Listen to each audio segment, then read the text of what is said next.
On démarre, on démarre. Alors, on est à la page 71, Bezrat Hashem, du Jardin de la Foi.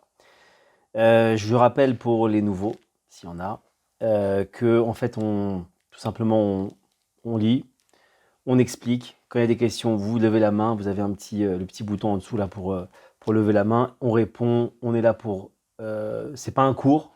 Le tout, c'est de pouvoir vous expliquer un maximum de choses, de vous transmettre un maximum d'enseignements que j'ai pu recevoir du Rav ou de ce que j'ai pu étudier, etc. Donc comme ça, le tout, c'est de vous donner le maximum d'informations, le maximum de conseils et d'outils pour Bezrat Hashem avoir une vie merveilleuse et vivre dans le paradis sur terre. Amen. Alors on y va. Donc le titre est comme ça. Donc que je ne tombe point dans les mains de l'homme. Alors si un homme est menacé, Siata Dishmaya, et que le précipice est devant lui, et ceux qui veulent sa mort le poursuivent, il est préférable, et écoutez bien, c'est d'une puissance incroyable, il est préférable qu'il se précipite dans le vide plutôt que de se rendre à ses ennemis, comme le dit le roi David. Alors en ce cas, je vais expliquer, je sens que tout le monde est en train de tirer les trucs, je vais expliquer, d'accord? Comme le dit le roi David, que son âme repose en paix, dans Shmuel, c'est quelque chose qui s'est passé en fait dans Shmuel, quand David Améler, le roi David a été poursuivi, et il sentait que c'était presque la fin, parce que ses poursuivants allaient l'atteindre.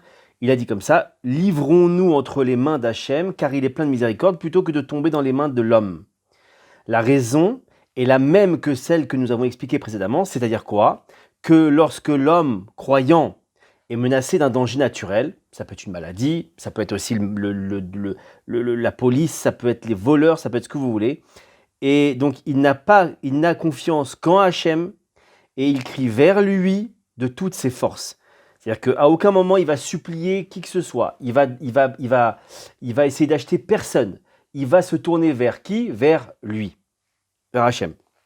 Alors Hachem, qu'est-ce qui se passe? Quand Hachem il voit que son enfant, son fils, sa fille, elle se tourne vers lui. Elle ne se pose pas de questions. Elle ne cherche pas à convaincre qui que ce soit en face de lui. Elle dit, je veux que Bezrat Hachem, je veux m'en sortir, mais pas avec lui, pas grâce à lui, mais grâce qu'à toi, Hachem. D'accord? Alors Hachem, qu'est-ce qu'il fait? Il prend soin de lui et réalise un miracle pour le sauver.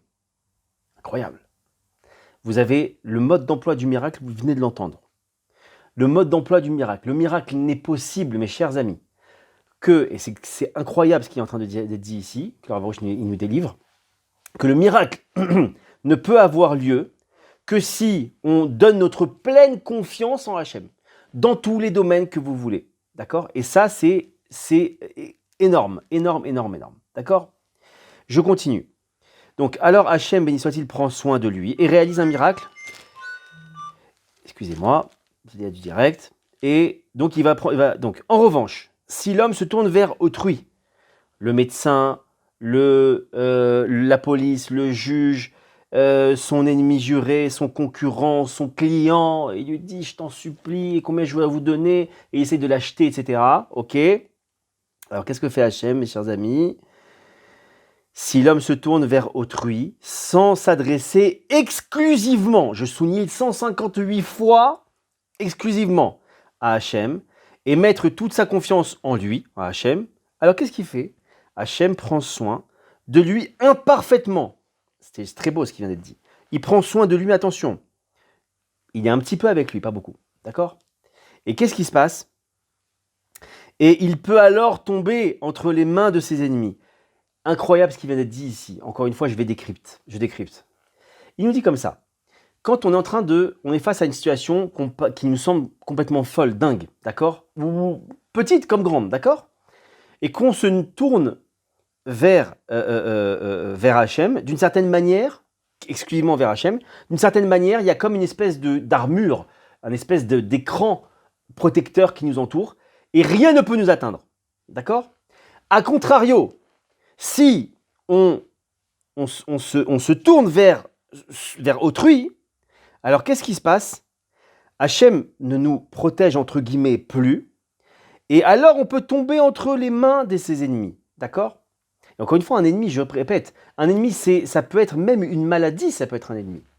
Il faut comprendre que l'ennemi, en vérité, quand il parle d'un ennemi, c'est pas obligatoirement un ennemi comme on l'entend du genre quelqu'un qui nous veut absolument du mal. Ça l'est, oui, mais Baruch Hashem, c'est aussi des choses qui nous poursuivent dans la vie. D'accord?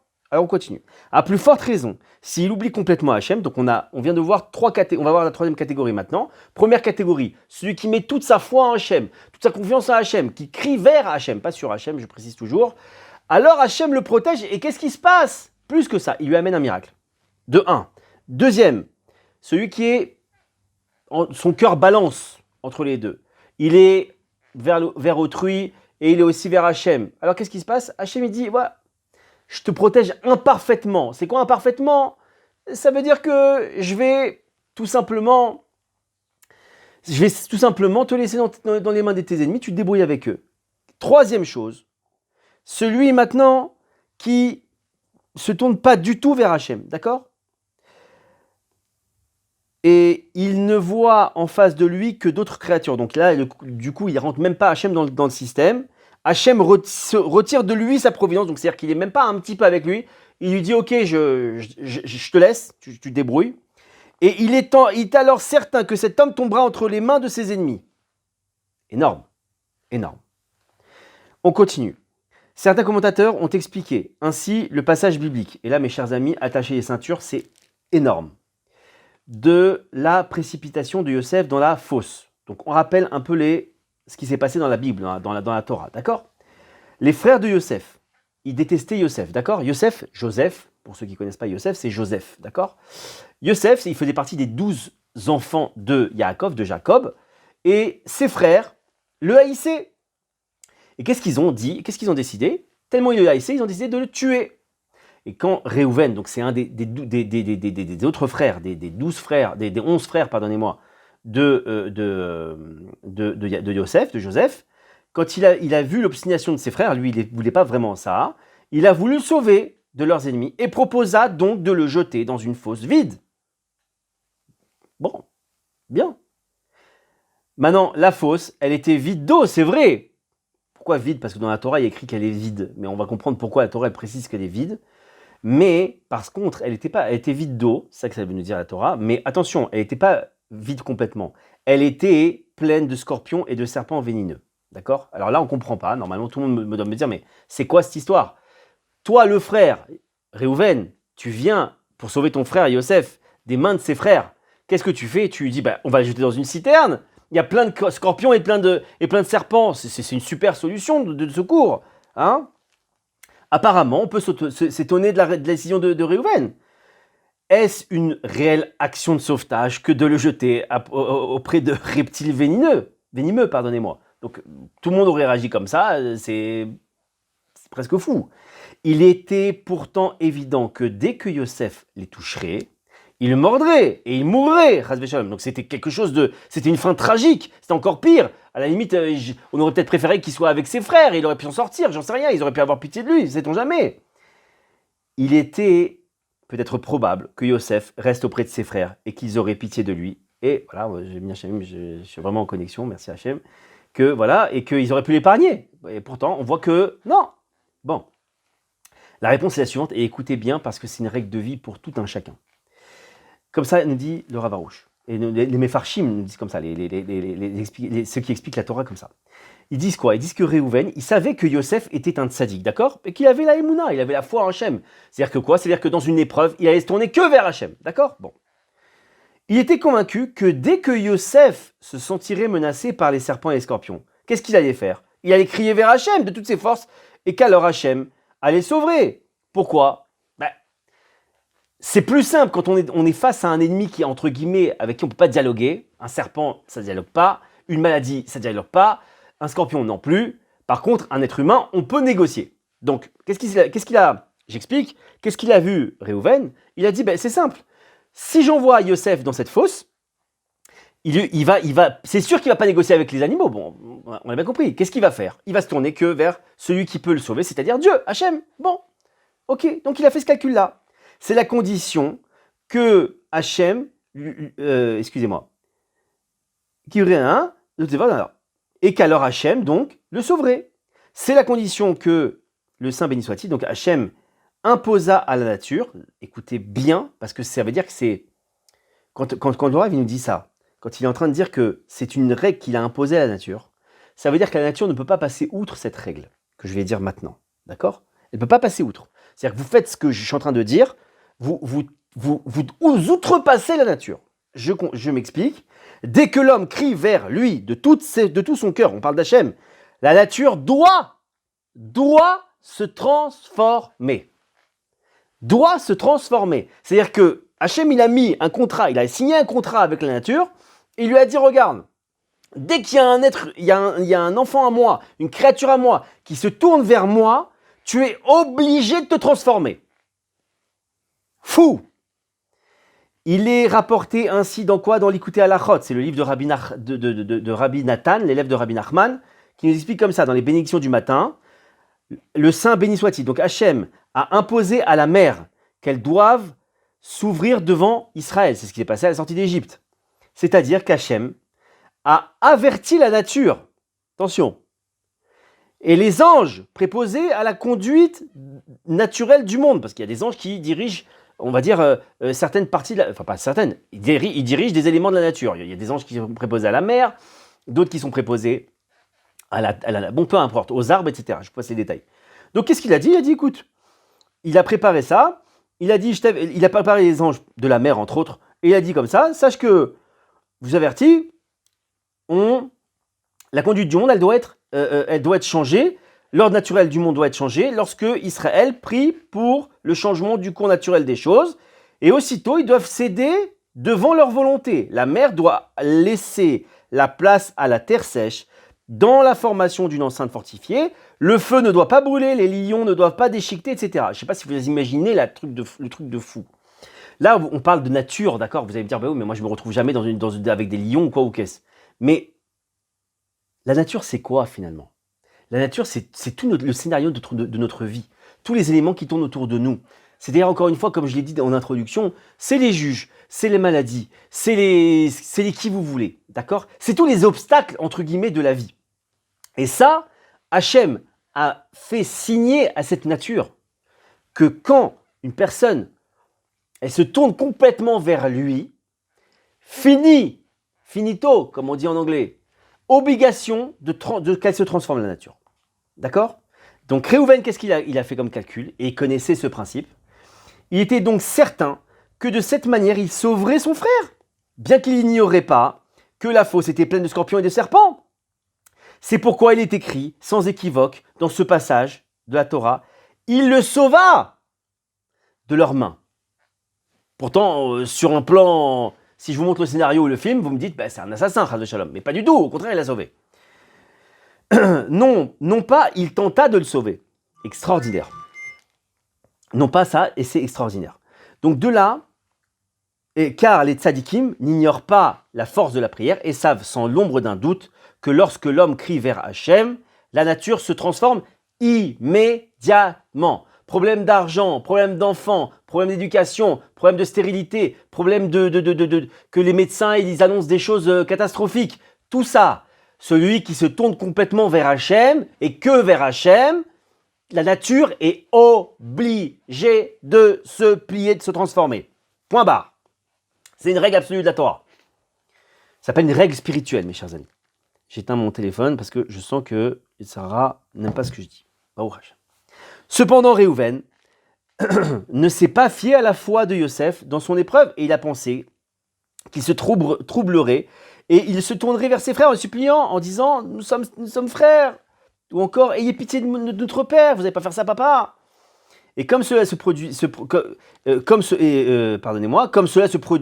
naturellement, d'après la confession de ses frères, nous sommes coupables d'avoir vu le désespoir de notre frère lorsqu'il nous demandait grâce et nous sommes demeurés sourds. Donc on voit de là que Yosef il commençait à, entre guillemets, flancher.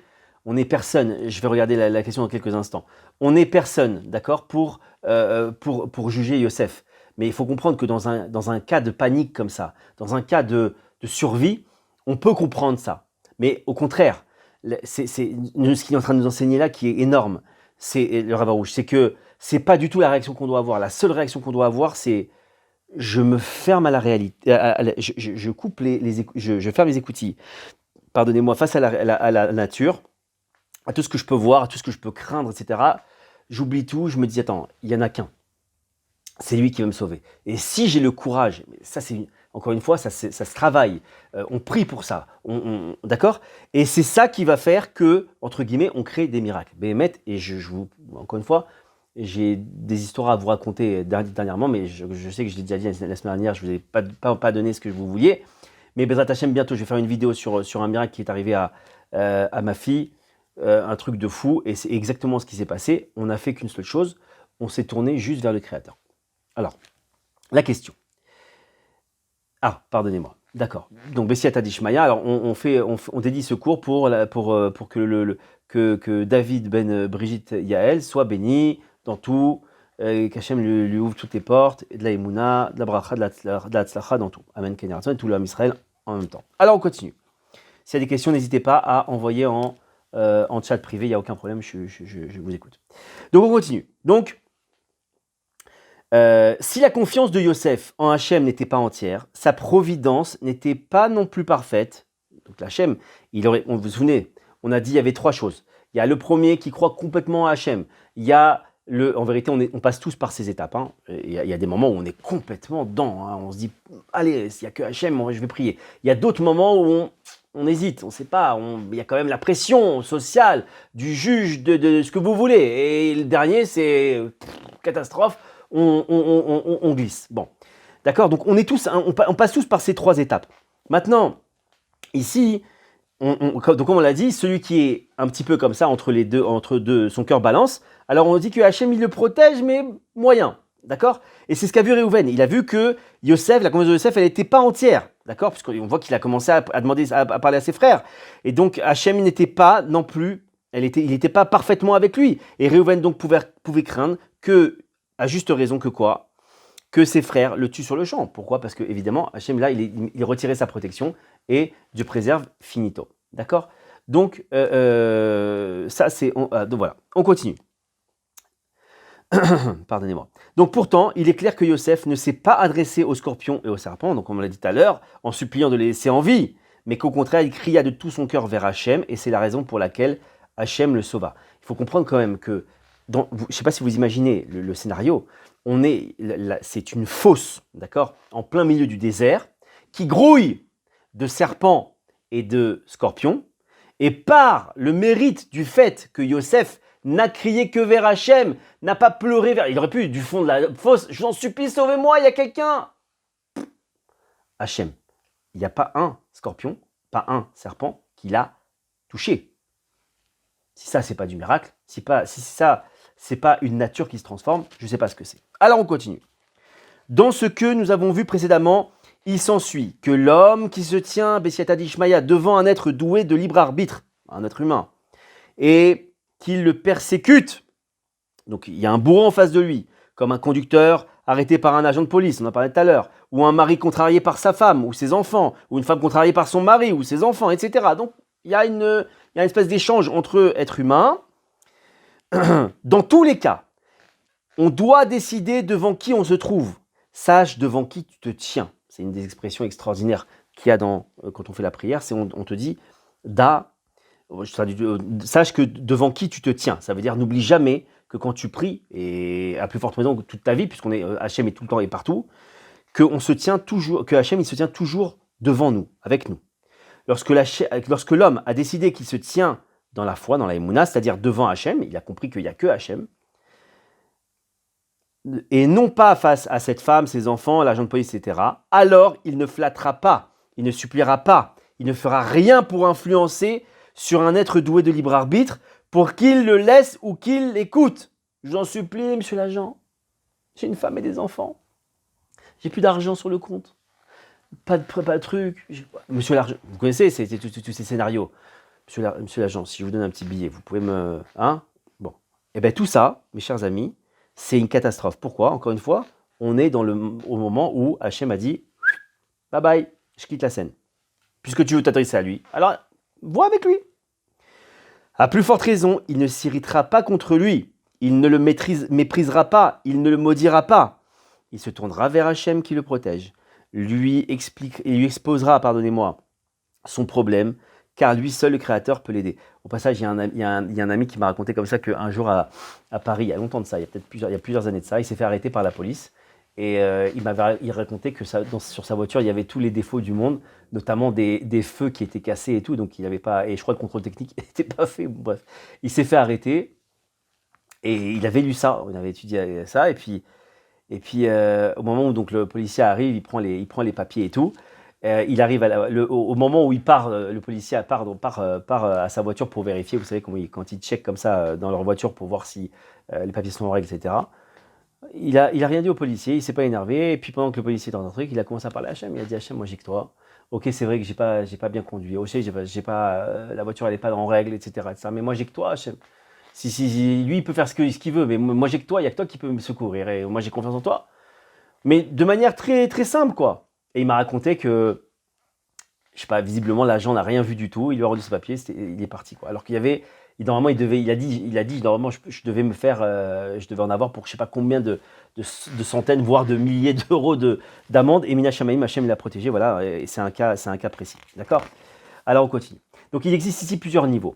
Car même lorsque l'homme accepte avec foi ce qui lui arrive, qu'il parle à Hachem, qu'il se repent, qu'il fait tchouva, mais qu'il tente malgré tout de se tourner vers l'individu pour influer sur lui, sa foi en la providence divine individuelle est amoindrie, on l'a dit tout à l'heure, car finalement, cela montre qu'il accorde à l'individu qui lui fait face, pardonnez-moi, une existence autonome, car si cela était possible, et comme si cela était possible, pardonnez-moi, et que celui-ci est entièrement libre de ses décisions qui ne dépendent pas exclusivement d'Hachem. C'est superbe ce qui est dit ici. À travers nos réactions, en vérité, on dévoile notre cœur. On voit que finalement, le type, il a prié vers Hachem, d'accord? Mais d'une certaine manière, il s'est dit, bon, je vais quand même je vais quand même essayer d'amadouer le policier, on va dire ça comme ça. Et en fait, il a révélé que sa foi n'était pas parfaite. Donc, il était dans la situation de son cœur balance. Et ce qui fait que lui-même, il s'est tiré une balle dans le pied. Alors qu'au final, et ça, c'est un conseil que je vous donne, quand vous sentez qu'il y a une situation comme ça qui est face à vous, on va reprendre le cas du policier parce que c'est le plus parlant, et que vous sentez vraiment que et que finalement, quand on sent qu'on va flancher, un petit peu comme Yosef l'a fait, aller le faire, etc. En vérité, ça aussi, on doit prier Hachem. On doit dire, regarde, Hachem, on a étudié, d'accord? On a étudié le jardin de la foi du Rav Arush. Il nous a expliqué que celui qui se tourne vers toi, uniquement vers toi, tu crées des miracles. Et moi, mon cœur, il balance. Et je sais que c'est pas bien. Je t'en prie, donne-moi la foi. Je veux la foi. Je suis un être humain, j'ai mes faiblesses. J'arrive pas, j'ai trop peur du juge, j'ai trop peur du policier. Je sens qu'il va me mettre 500 euros d'amende, Chazvé Shalom, et je sens que j'ai pas les forces. Je t'en supplie, Hachem, aide-moi, donne-moi les forces, renforce mon cœur, renforce ma foi, sauve-moi. Il y a que toi qui peux influer sur moi. Moi, j'ai pas la force, j'ai la faiblesse, je suis face à une nature comme ça, et je suis vite impressionnable, etc. Alors, je t'en prie, sauve-moi. Je peux vous signer une chose. Celui qui fait déjà ça, il a montré que tout simplement, comment dirais-je, il a montré qu'il voulait tendre vers la foi, il voulait tendre vers Hachem. Et ça, je peux vous dire une chose, Hachem, allez, un terme un peu familier, kiffe ça. Il adore ça. C'est génial pour lui. Parce qu'il voit que son fils, sa fille, elle veut faire des efforts. Elle veut aller vers lui. Alors qu'est-ce qui se passe? Hachem, il considère comme si elle avait atteint ce niveau. Et elle le protège et elle le sauve. Et plus que ça, elle va transformer son cœur pour qu'il y ait une véritable foi en ça. D'accord? Et c'est très important. Quand vous sentez vraiment que ça flanche, vous lâchez pas, vous demandez à Hachem de l'aide. C'est lui qui recharge. C'est comme le téléphone portable. Quand vous sentez que la batterie elle est faible, qu'est-ce que vous faites? Vous rechargez. Sur quoi vous rechargez? C'est pas vous qui rechargez. Vous mettez pas ça dans votre main et vous croyez que ça va truc. Il y a une prise sur le mur. Vous branchez, c'est là-bas. Vous savez que c'est la source. La source, c'est Hachem. La source de l'énergie, la source de la foi, la source de tout, c'est Hachem. Donc dès que j'ai besoin d'un truc, et même la foi, et surtout la foi, c'est vers lui que je tends. On continue. Lorsque l'homme commet des erreurs, des fautes, etc., ce qui ne tient qu'à son libre arbitre, il doit reconnaître qu'avant son erreur, il avait le choix de ne pas s'égarer, mais maintenant qu'il a fauté, il doit croire que c'est la volonté divine et ne doit pas s'accuser ou se culpabiliser ou désespérer. Mes chers amis, là, on vient de dire quelque chose d'extrêmement, extrêmement important. En fait, c'est une des clés du libre arbitre. Est-ce que je le développe maintenant? Bon, on va continuer, je vais voir s'il le développe, sinon je développerai Bezrat Hashem Guénider. Donc l'explication est simple. Il est évident que l'homme croyant sait que la réussite de son libre choix dépend de la volonté divine, puisqu'il reçoit l'aide d'Hachem. C'est pourquoi l'homme croyant est tenu de remercier et de louer Hachem, n'est-ce pas? Puisque grâce à lui, Baruch Hachem, on ferait les bonnes décisions. Sinon, cet homme est orgueilleux, puisque c'est comme si il disait « j'ai réussi moi ». Quoi, Hachem? J'ai réussi, c'est moi qui ai réussi le contrat, c'est moi qui ai fait ça, c'est moi qui ai fait cet argent, c'est moi qui ai truc, d'accord? Bon. Chas v'shalom. C'est pourquoi nous disons toujours, avec l'aide des cieux, avec l'aide d'Hachem, par la volonté d'Hachem, Bezrat Hachem, sachez que ça aussi, la bouche influe sur le cœur. Tout ce que notre bouche, elle dit, que ce soit dans la foi ou dans la pas foi, dans le manque de foi, alors sachez que toutes nos paroles influent dans notre cœur. C'est la puissance de l'Aïd Bodédout, encore une fois. C'est cette fameuse prière en notre langue natale qui fait que, en parlant à Hachem, en révélant des choses, en demandant à Hachem des choses, on révèle à voix haute qu'il n'y a que lui qui peut nous aider. En parlant de cela, en révélant ça à voix haute, qu'est-ce qui se passe, mes chers amis? On influe sur notre cœur. Et qu'est-ce que c'est notre cœur? En vérité, c'est notre être, c'est notre façon de voir les choses.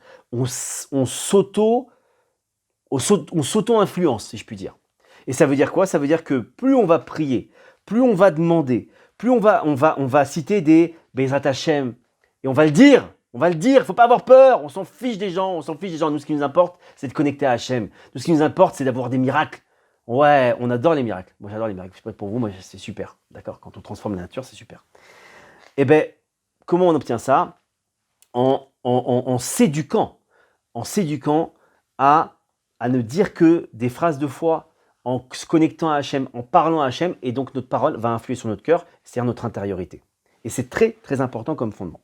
Par conséquent, l'homme croyant doit croire, B'siata Dishmaya, que même s'il s'est trompé dans son choix, c'est seulement parce qu'il n'a pas reçu l'aide céleste. Il doit accepter ses échecs avec foi et amour. Chers amis, incroyable et énormissime. Je vous explique. Vous savez qu'un enfant, quand il est en bas âge, quand il commence à marcher, d'accord, il commence, donc il se lève, il fait 2-3 pas, boum, il tombe, d'accord? Bon. Vous prenez cet enfant-là, et il y a son papa qui vient, qui lui prend la main comme ça, et il commence à marcher. Il est content. Qu'est-ce qui se passe au fond de lui finalement? Waouh, je sais marcher. Il ne fait pas attention à son père. Il sait marcher. Et puis qu'est-ce qui se passe? À un moment donné, son père, il veut lui donner une petite leçon. Lui montrer que finalement, son père, il est indispensable à la bonne marche de sa marche. D'accord? Alors qu'est-ce qui se passe? Il lâche la main. Et le petit, il tombe. Et là, grande leçon, le petit comprend qu'il ne peut pas marcher sans son père. Et c'est ça les fautes. Qu'est-ce qu'elle vient de nous apprendre, les fautes? C'est cette chute d'une certaine manière que je viens de décrire, qui fait que grâce à ça, c'est ça qui est magnifique dans la faute. Alors on ne cherche pas les fautes, Razé Shalom, d'accord? Je ne suis pas en train de dire ça. Mais quel bilan on fait après une faute? Mais c'est simple. Je comprends que sans Hachem, c'est sûr que je tombe. C'est sûr que je faute. C'est sûr que je tombe dans le panneau. Et c'est une super leçon de foi. Alors maintenant, je sais que Hachem, il est indispensable dans ma vie. Il est indispensable dans mes épreuves. Il est indispensable pour que je ne tombe pas. D'accord? Et donc c'est ça qu'il est en train de dire ici. Si l'homme n'accepte pas ses échecs en croyant qu'ils proviennent eux aussi d'Hachem, c'est le lâchage de main du papa, d'accord? C'est une preuve que son orgueil, il est orgueilleux, puisqu'il suppose seul, puisqu'il supporte seul la responsabilité de son échec. Qu'est-ce qu'il ferait ce petit bébé? Alors on reprend la même truc. Il commence à pleurer, il dit « mais j'en ai marre, et pourquoi je suis tombé, et je savais marcher, qu'est-ce qui s'est passé ?» Elle regarde à droite à gauche, « ah voilà, c'est cette pierre qui m'a fait tomber, j'en ai marre, mais qu'est-ce qu'elle fait là cette pierre, ou c'est qui tout ça là qui m'avait… » Mais c'est ça en fait les deux bilans qu'on doit faire quand on tombe comme cet enfant. C'est… Je comprends que c'est en fait, je réalise que parce que mon père Hachem, il m'a lâché la main et je suis tombé et il est indispensable à ma vie, ou alors je commence à me culpabiliser, à accuser les autres ou à accuser un tel, et en vérité, je suis en train de, pardonnez-moi, de mettre à l'écart Hachem et de pas du tout considérer ça, et c'est ce qu'il appelle de l'orgueil. C'est ce qui est expliqué ici. C'est aussi le signe qu'il attribue ses réussites et ses mérites à la formule qu'on prononce, pardonnez-moi, je reprends. C'est aussi le signe qu'il attribue ses réussites et ses mérites, et les formules qu'il prononce, Baruch Hashem, un truc, etc., d'accord, tout vient d'Hachem, mais tout est pour le bien, Enon Milevado, et tout ce que vous pouvez dire, sont pour lui vides de sens. Ça veut dire que, d'une certaine manière, encore une fois, je vous l'ai dit, les actes qu'on fait devant Hachem révèlent notre intériorité. Ça veut dire qu'en fait, Hachem, il voit de là qu'il a beau parler, ses paroles, elles sont bidons. L'authentique épreuve de la foi arrive lorsque l'homme tombe et échoue. Pas quand tout va bien. Quand l'homme, il tombe et il échoue, c'est là qu'on voit, entre guillemets, le niveau de foi de l'homme. Car il doit alors reconnaître que son échec est en accord avec la volonté divine. Waouh. Ça, c'est très dur. D'accepter la chute, c'est une chose. Mais deuxièmement, d'avouer, de reconnaître que l'échec, il n'est pas ni, comme on l'a dit la dernière fois, il y a 3 choses que l'homme accuse. Il y a lui-même, il y a, d'accord, la faute à pas de chance, comme on dit. Eh bien, si le fait de reconnaître que ça vient d'Hachem, ça veut dire qu'il a éliminé évidemment toutes ces 3 choses. Et là, c'est un signe de foi énormissime. Hachem lui signifie qu'à présent, il ne bénéficie pas de son aide. Sache que, pourquoi tu es tombé? Parce que tu n'as pas ma main, je ne te tiens pas par la main. Par conséquent, cet homme ne doit aucunement s'accuser ou se culpabiliser. Il doit il doit se reprendre et repartir du bon pied à partir de son échec. Et dès lors, choisir justement, car il dispose maintenant d'un nouveau choix, apprendre du passé et prier pour l'avenir. Oh, c'est beau ça, une belle phrase comme ça. Apprendre du passé et prier pour l'avenir. C'est une règle en vérité de foi pour tout le monde. Mes chers amis, quand on tombe, et c'est ça, la chute, elle est tellement extraordinaire pour ça. La chute doit nous apprendre comment ne plus refaire l'erreur de chuter. Comment je fais pour que papa me lâche plus la main, plus jamais. Voilà, c'est ça qu'on doit faire. Pourquoi papa il m'a lâché la main? C'était quoi son message? Qu'est-ce qu'il voulait me faire comprendre? Il voulait me faire comprendre, encore une fois, tout ce qu'on a dit tout à l'heure.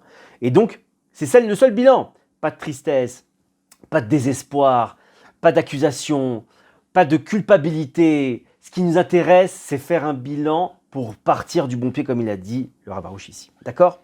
La règle qui se dégage de ce chapitre est la suivante. Pour chaque souffrance ou insuffisance, sans exception, mes chers amis, c'est valable pour tout, l'homme doit croire que c'est la volonté d'Hachem. D'accord? Et ça, on ne doit jamais l'oublier. D'accord? Alors, est-ce que je continue ou est-ce qu'il y a des questions? Bon, on va arrêter là. Je vais vous laisser, s'il y a des questions, peut-être le temps de poser des questions. Si vous avez des questions, levez la main, envoyez des petits messages. C'est important que vous ayez la possibilité d'échanger. Oui. Ne me dites pas que tout le monde dort. Ça me ferait... je suis content, j'ai pu vous reposer, mais voilà. Non, sans blaguer, s'il y a des gens qui veulent poser des questions, n'hésitez pas. Sinon, encore une fois, je vous remets ici, pardonnez-moi, le téléphone. Alors, c'est 00972.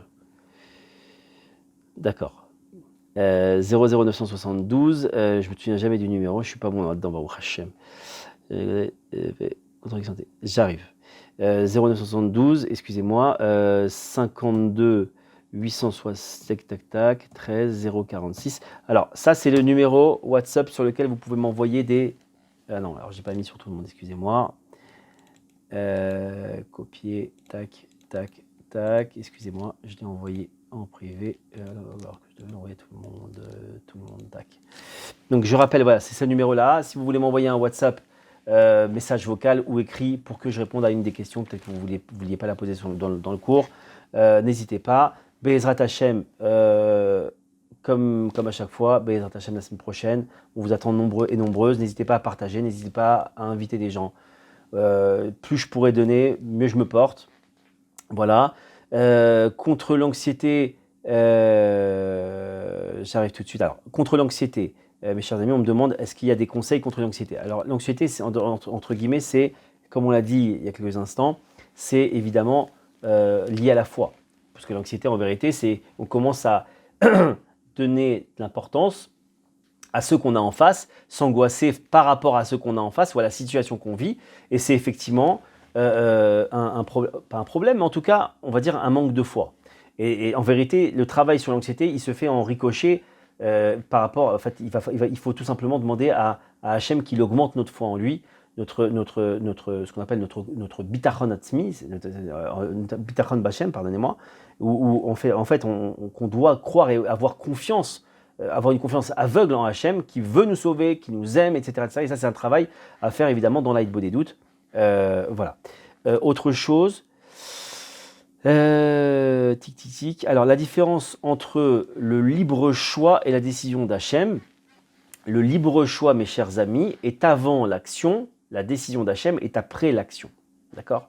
Donnons un exemple. Il y a une situation qui se présente d'énervement pour une personne qui est nerveuse, bon, ou pas, en tout cas, voilà, qui suscite la colère.